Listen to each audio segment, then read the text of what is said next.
Kalena dhammat sawanang etammang kalamutamang. Penuturan syair Dhammapada di video ini ditujukan untuk kita renungkan. Penuturan bahasa Palinya bukan sebagai sarana pembelajaran pengucapan bahasa Pali yang benar. Meskipun demikian, penutur tetap berusaha sesuai kemampuannya untuk mengikuti aturan pengucapan menurut tata bahasa Pali. Namun dengan segala kerendahan hati, penutur memohon maaf atas kesalahan yang terjadi, baik dalam pengucapan maupun dalam pelantunan bahasa Pali dari bait-bait Dhammapada ini. Untuk syair Palinya, penutur memilih membacakan dari hard copy kitab Pustaka Dhammapada Pali Indonesia yang diterbitkan oleh Sangga Theravada Indonesia. Untuk terjemahan bahasa Indonesia dan kisah latar belakangnya, penutur memilih membacakannya dari sumber web samakkhipala.or.id di bagian Dhammapada. Semoga syair Pali Dhammapada beserta arti dan kisah latar belakangnya ini dapat kita renungkan sehingga membawa manfaat kebijaksanaan bagi kita semua. Semoga semua makhluk berbahagia. Sadhu. Sadhu, sadhu. Terima kasih. Namo tassa bhagavato arahato samma sambuddhassa. Namo tassa bhagavato arahato samma sambuddhassa. Namo tassa bhagavato arahato samma sambuddhassa. Pembacaan bait-bait Dhammapada beserta arti dan kisah latar belakang dibabarkannya bait tersebut oleh Buddha Gautama. Jara Wagga, kelompok bait tentang usia tua. Bait 146. Konuhaso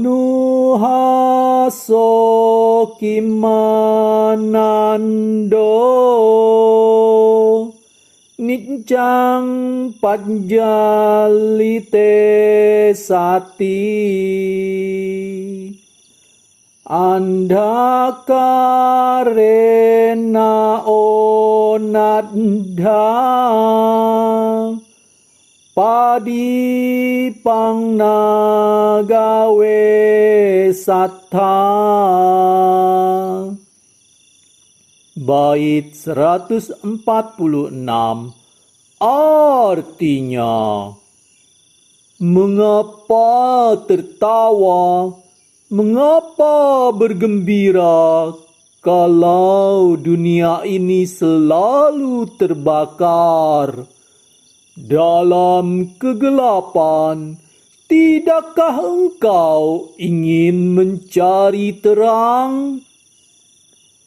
Kisah latar belakang dibabarkannya bait 146 Jara Wagga oleh Buddha Gautama.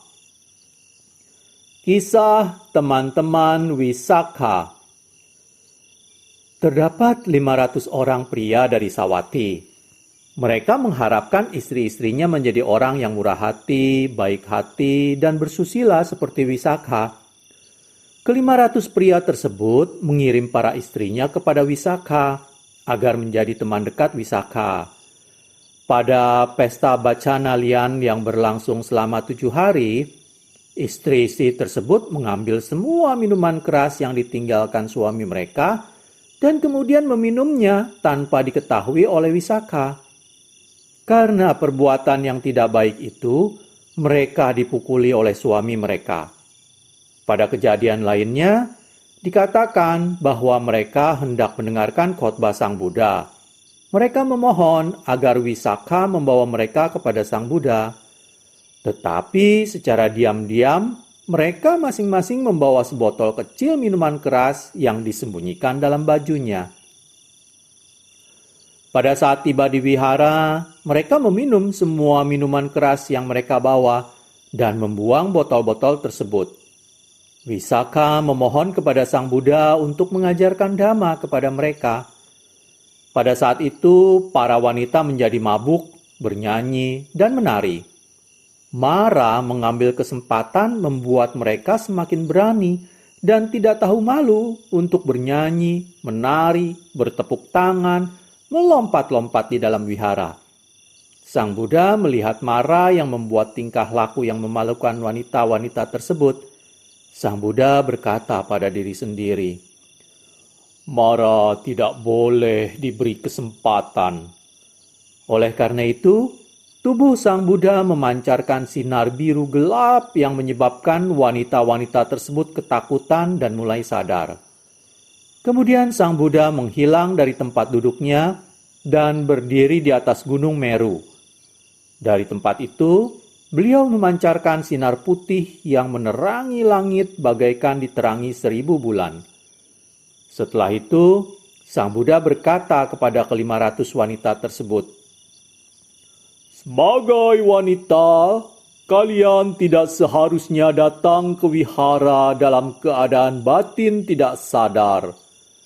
Karena kalian telah lalai, Mara mendapat kesempatan membuat kalian berkelakuan yang memalukan, tertawa, menyanyi keras-keras dalam wihara. Sekarang berusahalah untuk memadamkan api hawa nafsu yang terdapat dalam diri kalian." Kemudian Sang Buddha membabarkan bait 146 berikut. "Mengapa tertawa? Mengapa bergembira kalau dunia ini selalu terbakar? Dalam kegelapan, tidakkah engkau ingin mencari terang?"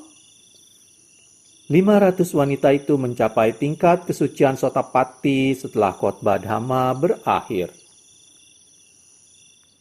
Kalena dhamma savanang etammang kalamutamang